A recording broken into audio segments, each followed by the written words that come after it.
Bonjour à toutes et à tous, on se retrouve aujourd'hui pour l'unboxing et la review de la figurine de Spider-Man en Creator X Creator. Il s'agit de la version couleur qui existe également en version grise. C'est fabriqué par Banpresto et c'est sorti en mars 2017. Spider-Man, c'est mon héros préféré de chez Marvel, j'espère donc que cette figurine lui fera honneur. En tout cas, on va regarder ça en détail. C'est parti pour la présentation de la boîte.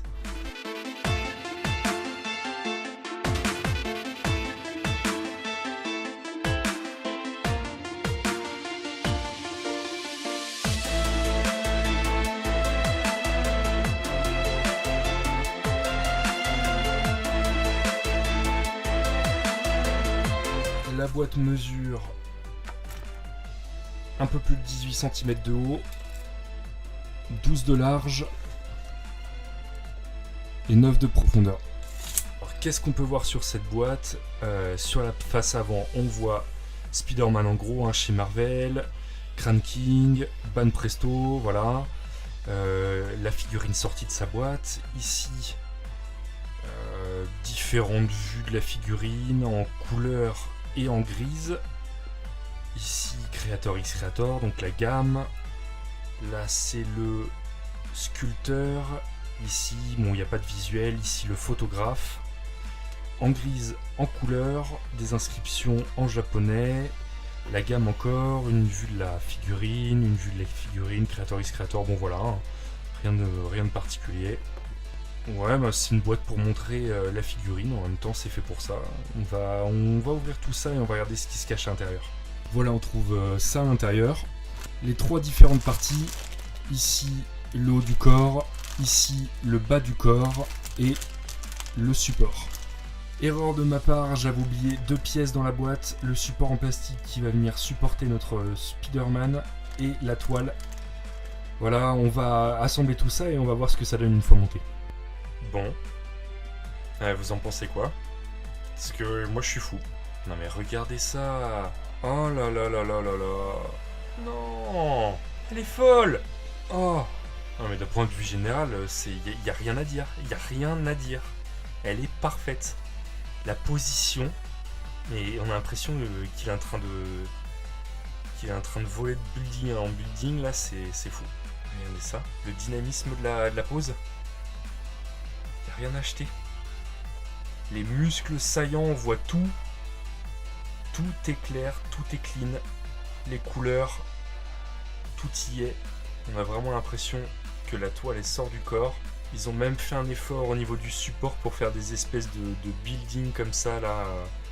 Au lieu de faire un vieux support tout simple en plastique noir, non, c'est sympa le petit détail. On voit pas trop le support en plastique. On va regarder ça en détail.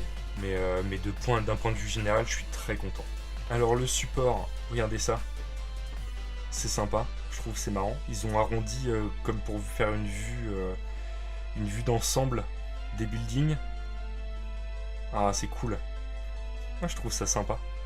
En plus, c'est pas réfléchissant. Je peux mettre mes doigts dessus. Ça marque pas trop. J'aurais aimé, par contre, qu'ils le remplissent un peu plus pour que la figurine soit un peu plus stable. Parce que là, c'est vrai qu'avec le poids de la figurine,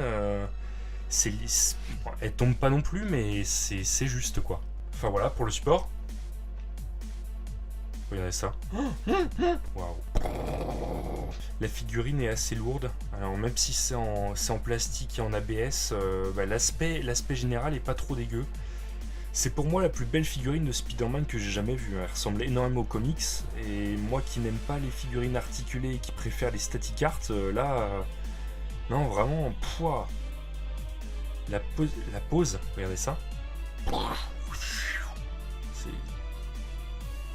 C'est super beau. Au niveau du détail, alors là, j'ai pu voir un petit défaut de colle ici, qui est pas très très joli, mais je pourrais gratter. Un petit défaut de répartition de peinture, le noir là dans les rainures n'est pas réparti partout. Par exemple ici il n'y en a pas, ici il y en a et c'est pas toujours très bien fait. Sinon le visage il n'y a rien à dire, hein. Regardez ça, l'araignée, le symbole, regardez toutes les stries de muscles là. On voit toutes les stries de muscles partout. En fait, c'est ça qui est génial avec cette figurine, c'est que même si on voit l'aspect muscle sous le costume, je trouve que ça fait très comics parce que c'est découpé, quoi. C'est découpé à la comics, c'est pas trop... C'est pas parfait, ça ressemble pas à un corps humain exactement, ça fait plus dessin. Et j'adore cet aspect qu'ils ont fait sur leur figurine, avec la pose aussi également, les couleurs très bien réparties. Enfin voilà quoi, c'est du tout bon, c'est du tout bon. Ouais, bon, quelques problèmes de peinture, ça je vais avoir du mal à vous le montrer, mais quelques problèmes de peinture sur ce qui est censé représenter la toile, le tissage. Bon voilà, c'est pas fou, ils auraient peut-être pu s'appliquer un peu plus, mais pour un morceau de plastique assez fin, je trouve que c'est déjà pas mal. Le gros défaut pour moi de cette figurine, ce serait ça. Ce serait l'écriture qu'il y a sous la cuisse.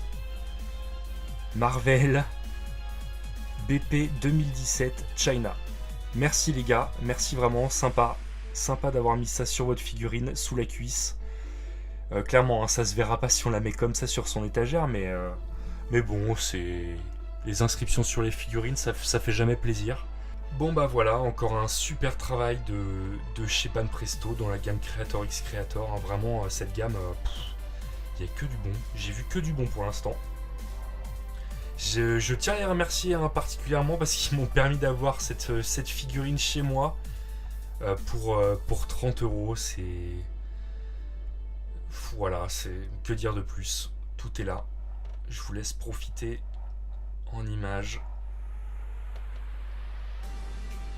Cette vidéo est maintenant terminée, j'espère qu'elle vous aura plu et qu'elle aura permis de vous dire je me la prendrai ou je me la prendrai pas dans ma collection. N'hésitez pas à laisser des commentaires pour donner votre avis constructif, pour encourager, pour avoir plus de détails, plus d'informations, voilà bref. Un petit pouce bleu si vous avez aimé le contenu de la vidéo et n'oubliez pas de vous abonner à la chaîne, il y a plein de vidéos qui arrivent, vous ne raterez rien. On se dit à bientôt, en attendant, profitez, ciao!